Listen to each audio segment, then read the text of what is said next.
Okay, okay, okay. Tuloy pa rin ang countdown. Ika-16 days na every other day cardio session sa hapon. Ngayon, pinagsabay ko na yung bank at saka cardio. Isang oras mahigit sa bank. Isang oras din sa cardio. Pero iba lakad ako kanina. Kaya hindi ako nagpagbuot sa umaga. Kaya pinagsabay ko na ngayong hapon. Hindi yung mahirap pagka ipinanganak tayong mayabang, hindi mayaman. Kailangan natin magtrabaho. Pag may mga lakad, sige ba? Pag may mga lakad, wala tayong mautusan eh. Tayo mismo yung lalakad, kaya ganun yun.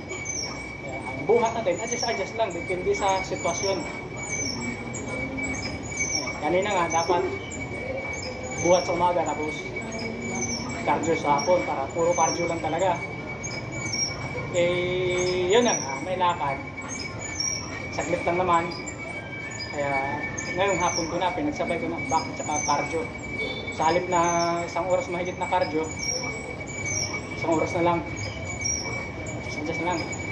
Pagbuhat naman din ako kanina, sabay naman din yung buhat eh. Baga may counting pagod na lang, diragdagan na lang natin ng counting rin sa cardio. So, yun na nga. Kailangan natin mag-burn ng extra calories. Eh, ang masaklap nito, nag-cheat meal na naman ako ngayong araw na to. Naka-4 na kanin na ako, tapos pork steak, saka dinuguan. Yun yung masaklap nito. Palapit na palapit yung pinaghandaan. Pa-cheat meal na pa-cheat meal. Wala nga, ganun talaga.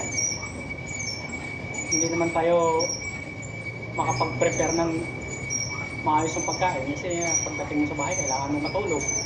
Kaya pagka may lakad ka, bili na lang sa kantin yung available na pagkain sa kantin, mga prito-prito na dinuguan, ano pa ba iba, basta yun na yun. Ayun na, bakit ba kasi sundin natin yung standard nila na yung budget nga natin hindi naman standard, hindi tayo full-time bodybuilder. Yun na nga. Ito nga, nanonood nga ako ng mga video-video ng mga pick week kahapon eh. Ang gaganda nga sana. Ang gaganda nga sana gawin. Ang problema lang doon, hindi fit yung budget ko sa ganun. Yung lifestyle ko, ano ba tawag ko? Lifestyle ba? Yung ano pala, yung pattern ng trabaho ko. Hindi. Sa kanila, magbuhat sa umaga, magbuhat sa hapon. Pahinga, kain, recovery yun. Tayo, buhat, pahinga, trabaho kinabukasan, mahaba trabaho pa, 24 oras palit kami sa duty. Eh, parang yung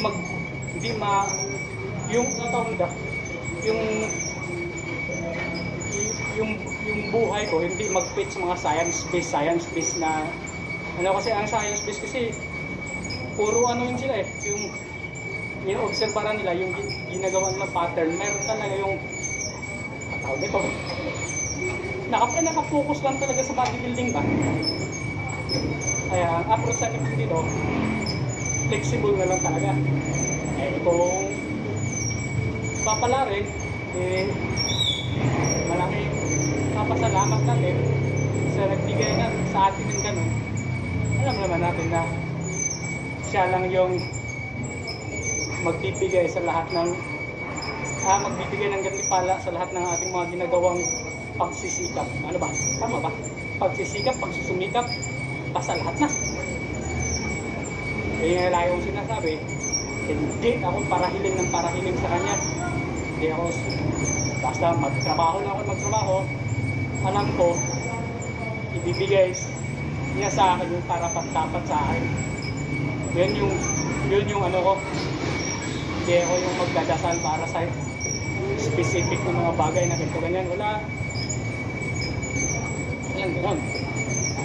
Basta, kung ano yung gusto mo, pagtrabahuan mo, maniwala ka lang. Kahit paano yung sitwasyon, maniwala pa rin tayo. Ganun lang yun. Eh, yun na nga, yung paniniwala. Kung ano yung karapat-dapat sa ating ibibigay niya yun, kahit hindi pa natin hihingin. Pagka, yun nga, nag-failure, ibig sabihin, hindi pa yun para sa atin talaga. Hindi pa sapat yung pagsusumikap natin, kailangan na natin dagdagan. Ganun lang yun. biglang nagiging eksperto, nagiging ano ba yun? Lecture, ano ba yun? Basta, never mind na. Basta ganun na yun. Ito na yung ika-60 days na every other big decisions happen. Kaya, isang oras to, ilang minuto na lang natira, makauwi na para makakain ulit. Kasi itong araw talaga na to, hindi to talaga cheat meal, cheat day talaga to. Lumagpas na ako ng 2 kainan. Tapos yung mga kinakain ko pa na yon, lutong kantin, hindi yung binibili kong regular kong pagkain talaga. Ganun talaga. Kasi pagka hindi ka nga makakatulog na mahaba, makakaramdam ka ng gutom. Tapos pag gumalaw ka man ng gumalaw, nawala rin laman yung tiyan mo, o walang supply na energy yung katawan, no? Pwede rin tayo mag-muscle loss or ano ba? Basta ganun na yun. Marami bang ngaw-ngaw eh. Basta ganun na yun. So, tama na yun kasi pagka sobrang haba, hirap din kasi talaga i-pause. Basta mayroon lang ebidensya kasi ganun, mahirap naman talaga magkwento tayo ng kwento, walang ebidensya. Kailangan may video para may ebidensya.